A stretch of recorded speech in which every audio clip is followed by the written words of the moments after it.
ನಮಸ್ಕಾರ. ಇಂಗ್ಲೆಂಡ್ ವಿರುದ್ಧದ ಮೊದಲ ಟಿ20 ಪಂದ್ಯವನ್ನ ಭರ್ಜರಿಯಾಗಿ ಗೆದ್ದು ಬೀಗಿತು ಟೀಂ ಇಂಡಿಯಾ. ಬಳಿಕ ದಂಗಾದರು ಕ್ರಿಕೆಟ್ನ ದಿಗ್ಗಜರು. ನಂತರ ನೀಡಿದರು ದೊಡ್ಡ ಹೇಳಿಕೆ. ಹಾಗಾದರೆ ಸುದ್ದಿಯ ಸಂಪೂರ್ಣ ಮಾಹಿತಿ ಏನು? ಅಷ್ಟಕ್ಕೂ ಟೀಂ ಇಂಡಿಯಾವು ಮೊದಲ ಟಿ20 ಪಂದ್ಯ ಗೆದ್ದ ಬಳಿಕ ಕ್ರಿಕೆಟ್ನ ದಿಗ್ಗಜ ಆಟಗಾರರು ಹೇಳಿದ್ದೇನು ಗೊತ್ತಾ? ಹೀಗೆ ಇದರೆಲ್ಲದರ ಬಗ್ಗೆ ಸಂಪೂರ್ಣವಾಗಿ ಈ ವಿಡಿಯೋದಲ್ಲಿ ಕಂಪ್ಲೀಟ್ ಆಗಿ ತಿಳಿಸ್ಕೊಡ್ತಾ ಹೋಗ್ತೀನಿ. ಆದ್ದರಿಂದ ದಯವಿಟ್ಟು ಈ ವಿಡಿಯೋವನ್ನು ಕೊನೆವರೆಗೂ ನೋಡಿ. ಆದರೆ ಅದಕ್ಕಿಂತಲೂ ಮುನ್ನ ಯಾರೇನೂ ನಮ್ಮ ಚಾನಲ್ಗೆ ಸಬ್ಸ್ಕ್ರೈಬ್ ಮಾಡಿಲ್ವೋ, ಸೊ ದಯವಿಟ್ಟು ಈ ಕೂಡಲೇ ನಮ್ಮ ಚಾನಲ್ಗೊಂದು ಸಬ್ಸ್ಕ್ರೈಬ್ ಮಾಡಿ. ಹೌದು, ಕಲ್ಕತ್ತಾದ ಈಡನ್ ಗಾರ್ಡನ್ಸ್ ಅಂಗಳದಲ್ಲಿ ನಡೆದ ಭಾರತ ಮತ್ತು ಇಂಗ್ಲೆಂಡ್ ನಡುವಿನ 5 ಪಂದ್ಯಗಳ ಟಿ20 ಸರಣಿಯ ಮೊದಲ ಟಿ20 ಪಂದ್ಯವನ್ನು ಟೀಂ ಇಂಡಿಯಾವು ಭರ್ಜರಿಯಾಗಿ 7 ವಿಕೆಟ್ಗಳಿಂದ ಗೆದ್ದುಕೊಂಡಿದೆ. ಇದರೊಂದಿಗೆ 2025ರ ವರ್ಷವನ್ನು ಸೂರ್ಯಕುಮಾರ್ ಯಾದವ್ ನಾಯಕತ್ವದ ಯಂಗ್ ಇಂಡಿಯಾವು ಗೆಲುವಿನೊಂದಿಗೆ ಶುರು ಮಾಡಿದೆ ಸ್ನೇಹಿತರೆ.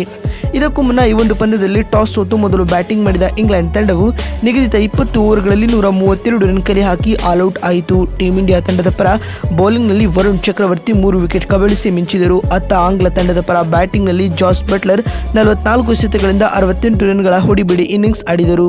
ಪಂದ್ಯ ಗೆಲ್ಲಲು 133 ರನ್ಗಳ ಗುರಿಯನ್ನು ಬೆನ್ನಟ್ಟಿದಂತಹ ಟೀಂ ಇಂಡಿಯಾವು ನಿಗದಿತ ಟಾರ್ಗೆಟ್ ಅನ್ನು 12.5 ಓವರ್ಗಳಲ್ಲಿ ಕೇವಲ 3 ವಿಕೆಟ್ ಕಳೆದುಕೊಂಡು ಚೇಸ್ ಮಾಡಿತು. ಟೀಂ ಇಂಡಿಯಾ ತಂಡದ ಪರ ಬ್ಯಾಟಿಂಗ್ನಲ್ಲಿ ವಿಸ್ಫೋಟಕ ಆಟವನ್ನು ಪ್ರದರ್ಶಿಸಿದ ಯುವ ದಾಂಡಿಗ ಅಭಿಷೇಕ್ ಶರ್ಮಾ 34 ಎಸೆತಗಳಿಂದ 79 ರನ್ ಕಲೆ ಹಾಕಿದರು. ಅದರಲ್ಲಿಯೂ ಕೇವಲ 20 ಎಸೆತದಲ್ಲಿ ಆಕರ್ಷಕ ಅರ್ಧಶತಕ ಸಿಡಿಸಿ ಹೊಸ ವಿಶ್ವ ದಾಖಲೆಯನ್ನು ಕೂಡ ಅಭಿಷೇಕ್ ನಿರ್ಮಿಸಿದರು. ಇದರೊಂದಿಗೆ ಟೀಂ ಇಂಡಿಯಾವು ಮೊದಲ ಟಿ20 ಪಂದ್ಯವನ್ನು 7 ವಿಕೆಟ್ಗಳಿಂದ ಭರ್ಜರಿಯಾಗಿ ಗೆದ್ದುಕೊಂಡಿತು. ಇದಲ್ಲದೆ ಸರಣಿಯಲ್ಲಿ 1-0 ಮುನ್ನಡೆಯನ್ನ ಕೂಡ ಭಾರತ ತಂಡ ಪಡೆದುಕೊಂಡಿದೆ. ಇದೀಗ ಟೀಂ ಇಂಡಿಯಾ ಮೊದಲ ಟಿ20 ಪಂದ್ಯ ಗೆದ್ದ ಬಳಿಕ ಮಾತನಾಡಿದ ಪಾಕ್ನ ದಿಗ್ಗಜ ಆಟಗಾರರಾದ ಶೋಯಬ್ ಅಖ್ತರ್ ಅವರು ಈ ರೀತಿಯಾಗಿ ತಿಳಿಸಿದ್ದಾರೆ. ಟೀಂ ಇಂಡಿಯಾದ ಈ ಯುವ ಪಡೆಯು 2025ರ ವರ್ಷವನ್ನು ಗೆಲುವಿನೊಂದಿಗೆ ಶುರು ಮಾಡಿದೆ. ಅದರಲ್ಲಿಯೂ ಇಂದಿನ ಪಂದ್ಯದಲ್ಲಿ ಯುವ ಆಟಗಾರರು ಅದ್ಭುತ ಪ್ರದರ್ಶನವನ್ನು ನೀಡಿದ್ದಾರೆ.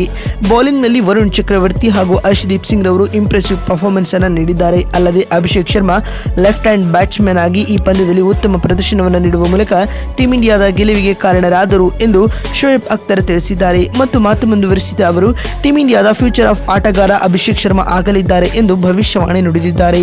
ಇನ್ನು ಇದಾದ ಬಳಿಕ ಮಾತನಾಡಿದ ಟೀಂ ಇಂಡಿಯಾದ ದಿಗ್ಗಜ ಆಟಗಾರರಾದ ಸಚಿನ್ ತೆಂಡೂಲ್ಕರ್ ಅವರು ಈ ರೀತಿಯಾಗಿ ತಿಳಿಸಿದ್ದಾರೆ.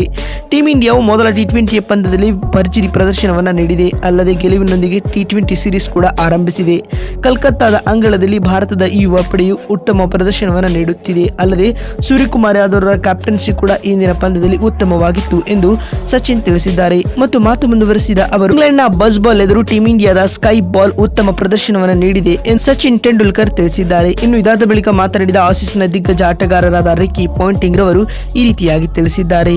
2023ರ ಟಿ20 ವಿಶ್ವಕಪ್ ಗೆದ್ದ ಬಳಿಕ ಟೀಂ ಇಂಡಿಯಾವು ಟಿ20 ಕ್ರಿಕೆಟ್ನಲ್ಲಿ ಗಮನಾರ್ಹ ಪ್ರದರ್ಶನವನ್ನು ನೀಡುತ್ತಿದೆ.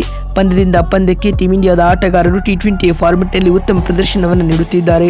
ಟೆಸ್ಟ್ ಹಾಗೂ ODI ಫಾರ್ಮೆಟ್ನಲ್ಲಿ ಟೀಂ ಇಂಡಿಯಾ ಕಳಪೆ ಪ್ರದರ್ಶನ ನೀಡುತ್ತಿದ್ದರೂ ಕೂಡ ಟಿ20 ಫಾರ್ಮೆಟ್ನಲ್ಲಿ ಉತ್ತಮ ಪ್ರದರ್ಶನ ನೀಡುತ್ತಿದೆ ಎಂದು ರಿಕಿ ಪಾಂಟಿಂಗ್ ತಿಳಿಸಿದ್ದಾರೆ. ನೋಡಿದ್ರಲ್ಲ, ಟೀಂ ಇಂಡಿಯಾ ಮೊದಲ ಟಿ20 ಪಂದ್ಯ ಗೆದ್ದ ಬಳಿಕ ಕ್ರಿಕೆಟ್ನ ದಿಗ್ಗಜರು ಹೇಳಿದ್ದೇನು ಅಂತ ತಿಳಿಸಿಕೊಡುವ ನಮ್ಮ ಈ ಪ್ರಯತ್ನ ನಿಮಗೆ ಇಷ್ಟವಾಗಿದ್ದಲ್ಲಿ ತಪ್ಪದೆ ಈ ಕೂಡಲೇ ಈ ವಿಡಿಯೋಗೊಂದು ಲೈಕ್ ಮಾಡಿ. ಮತ್ತೊಂದು ವಿಡಿಯೋದಲ್ಲಿ ಸಿಗ್ತೀನಿ. ನಮಸ್ಕಾರ.